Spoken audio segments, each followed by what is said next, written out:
Hello, today we're going to be talking about uh, reading and writing disabilities, specifically about dyslexia and dysgraphia. And my name is Adriana Reyes, and I hope you guys enjoy this webinar. Let's get started. Dyslexia, it's a neurological disorder that interferes with the ability to read. It is an issue with language. Dyslexia, it's not a problem with vision necessarily, or a problem with intelligence, and dyslexia is not just writing backwards or reversing letters, which many people think that this is the meaning of dyslexia. The characteristics of dyslexia are that students with it are usually struggle to match letters with sounds, which is decoding. They also have trouble recognizing the sounds in words, which is phonemic awareness.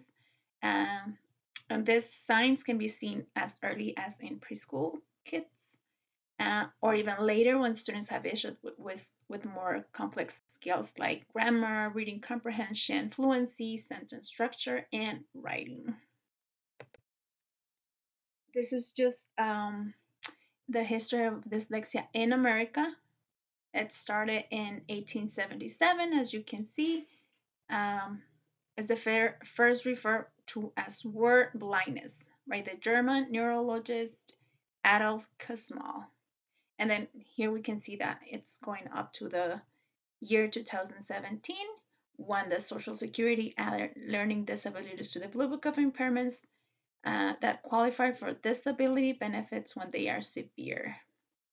In 1990, the development of neural imaging technologies during the 80s and 90s enabled dyslexia research to make significant advances. So you can take a look at this timeline, and we can learn a little bit more about dyslexia specifically in America. There are some laws that protect students with dyslexia in Arizona. Uh, the first law, it's called Promotion, Retention, and Peer Notification, and this refers to the Move On When Reading Act. It basically means that a student in third grade should not be promoted to fourth grade if he doesn't show enough proficiency in reading skills. Some of the exemptions to this law will be a student who is in the process of an evaluation for SPED, or a student who is waiting for a referral, or a student who has been diagnosed with a significant impairment, including dyslexia. Another law will be the instruction assessment and teacher training, which ensures that every child in grades kinder through third are screened for dyslexia and that they receive the support they need to succeed. Each school shall administer screening, ongoing diagnostic, and classroom-based instructional reading assessment to keep track of students' programs, as well as planning evidence-based instruction that is appropriate and effective for every student. The third law that I'm going to talk about requires that at least one K through third teacher in every school district or charter school receives training related to dyslexia, which is very good. So that means that at least one teacher is trained. I really wish that it was different, that all the teachers will get trained on dyslexia and learning disabilities. But in Arizona, this is how it is right now. So let's hope it gets better. Some instructional and intervention strategies that can help teachers support students with dyslexia will be structured literacy instruction, which prepares students to decode words in an explicit and systematic way.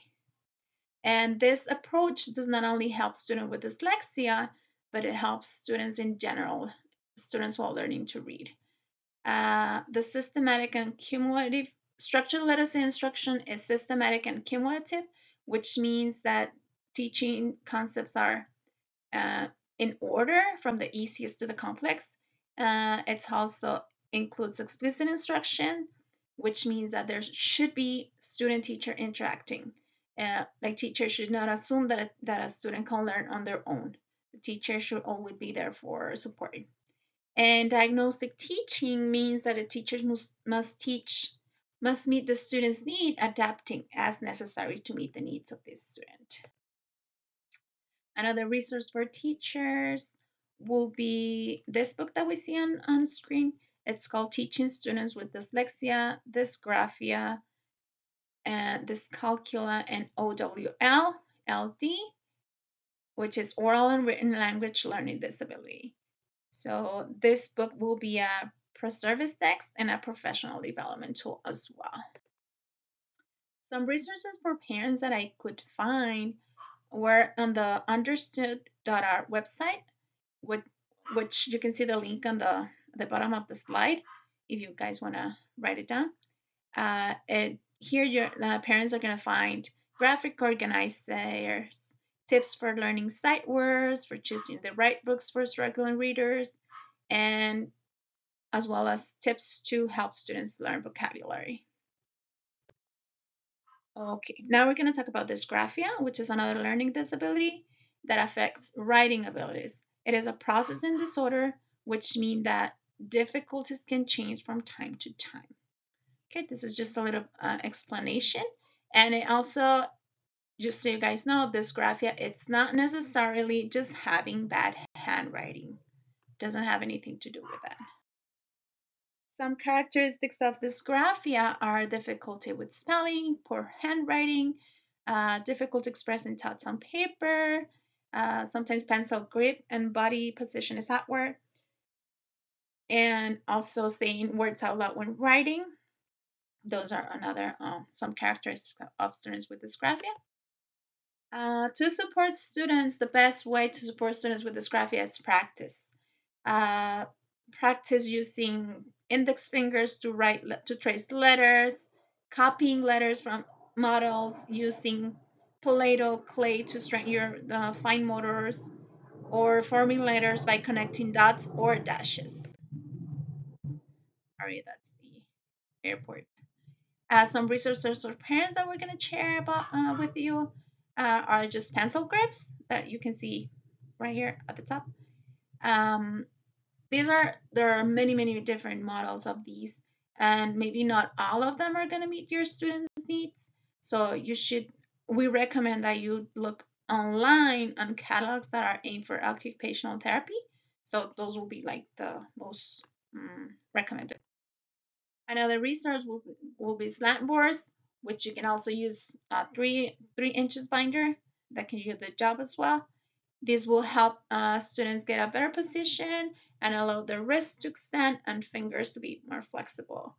Another strategy will be raised paper with rough surface along the lines, which provides tactile cues to help students stay within the lines.